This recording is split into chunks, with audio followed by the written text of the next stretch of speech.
اعوذ باللہ من الشیطان الرجیم بسم اللہ الرحمن الرحیم۔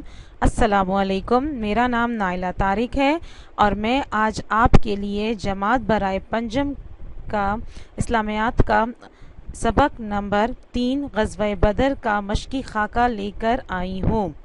پیارے بچوں، جیسا کہ میں آپ کو پریویس لیکچر میں اس کی پڑھائی اور وضاحت کے بارے میں بیان کیا تھا، تو آج آپ کے ساتھ ہم مشقی خاکہ لے کر آئے ہیں۔ سب سے پہلے آپ لوگ اپنی کلاس پر کاپیز، بلو مارکر، بلو انک پین، پینسل اور اسکیل لے کر بیٹھیں۔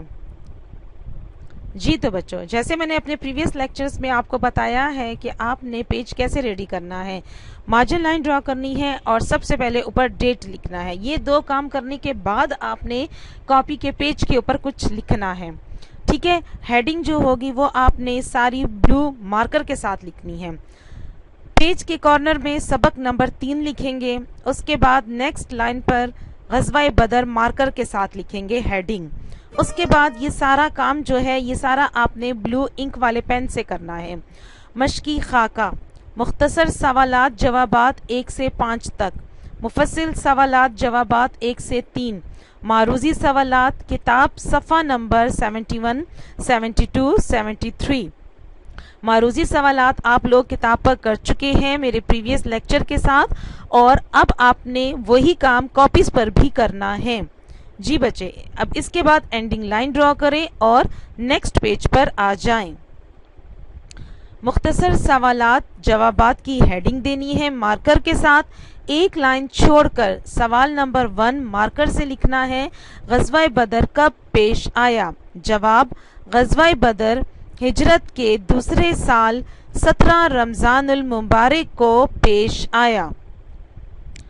سوال نمبر 2، غزوہ اور سریہ میں کیا فرق ہے؟ جواب: جس جنگ میں نبی صلی اللہ علیہ وسلم نے خود شرکت کی ہو اسے غزوہ کہتے ہیں، جس جنگ میں نبی صلی اللہ علیہ وسلم نے خود شرکت نہ کی ہو بلکہ کسی صحابی کو امیر بنا کر بھیجا ہو اسے سریہ کہتے ہیں۔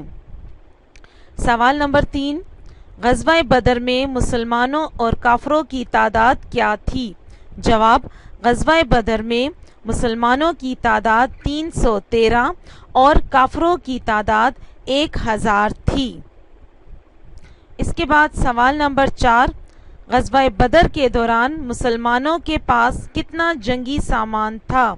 جواب: غزوہ بدر میں مسلمانوں کے پاس بہت کم جنگی سامان تھا، ان کے پاس 2 گھوڑے، 70 اونٹ، 8 تلواریں اور 6 ضرعیں تھیں۔ سوال نمبر 5، غزوہ بدر کے موقع پر رسول صلی اللہ علیہ وسلم نے اللہ سے کیا دعا مانگی؟ جواب: غزوہ بدر کے موقع پر رسول صلی اللہ علیہ وسلم نے اللہ سے یہ دعا مانگی کہ اے اللہ ہمیں ہمت دے اور فتح نصیب فرما اور ہماری مدد فرما جس کا تو نے وعدہ فرمایا۔ اس کے بعد آپ کے مختصر سوالات ختم ہو جائیں گے۔ اس کے بعد اینڈنگ لائن ڈرا کریں اور نیکسٹ پیج پہ جائیں اور ہیڈنگ دیں مفصل سوالات جوابات مارکر کے ساتھ۔ سوال نمبر 1، غزوہ بدر کا اہم سبب بیان کریں۔ جواب: کفار مکہ سے ایک سردار ابو سفیان کی نگرانی میں ایک تجارتی قافلہ ملک شام سے واپس مکہ آ رہا تھا۔ اس تجارتی قافلے میں کفار مکہ کے ہر گھر کا سامان تھا۔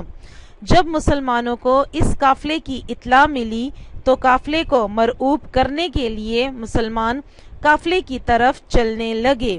جب یہ خبر ابو سفیان کو ملی تو اس نے سمجھا کہ شاید مسلمان تجارتی قافلے کو لوٹنا چاہتے ہیں۔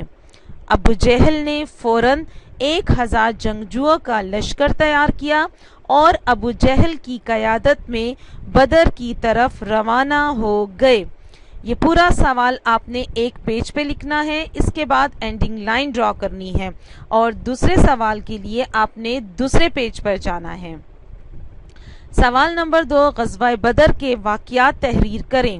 جواب: غزوہ بدر میں مسلمانوں کی طرف سے حضرت علی رضی اللہ تعالی عنہ، حضرت حمزہ رضی اللہ تعالی عنہ اور حضرت عبیدہ رضی اللہ تعالی عنہ مقابلے کے لیے آئے اور تینوں کافروں کو ہلاک کر دیا۔ اس کے بعد عام لڑائی شروع ہو گئی۔ اللہ نے مسلمانوں کی مدد کے لیے فرشتے بھیج دیے۔ کافروں کے بڑے بڑے سردار مارے گئے، 70 کافر مارے گئے اور اتنے ہی قیدی بنا لیے گئے۔ مسلمانوں کا بہت کم نقصان ہوا، صرف 14 مسلمان شہید ہو گئے۔ اس کے بعد اینڈنگ لائن ڈرا کریں اور نیکسٹ پیج پر جائیں۔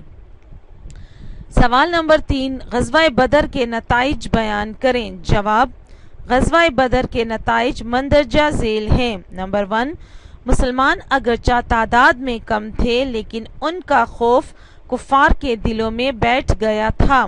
نمبر 2، غزوہ بدر کے بعد لوگ جوک در جوک اسلام قبول کرنے لگے۔ نمبر 3، مسلمانوں نے جنگی قیدیوں سے اچھا سلوک کیا جس کی وجہ سے لوگ اسلام کی طرف مائل ہونے لگے۔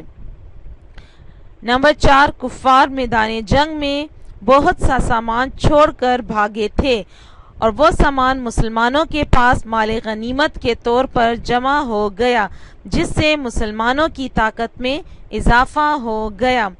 تو پیارے بچوں، یہ تھا آج کا ہمارا مشقی خاکہ۔ مجھے امید ہے آپ کو سمجھ آئی ہوگی۔ آپ نے یہ سارا کام کلاس ورک کاپی پر بہت نیٹ طریقے سے کرنا ہے اور اس کے بعد اس کو ٹیسٹ کی صورت میں یاد بھی کرنا ہے۔ اگلی ویڈیو تک کے لیے اجازت دیں۔ اللہ حافظ۔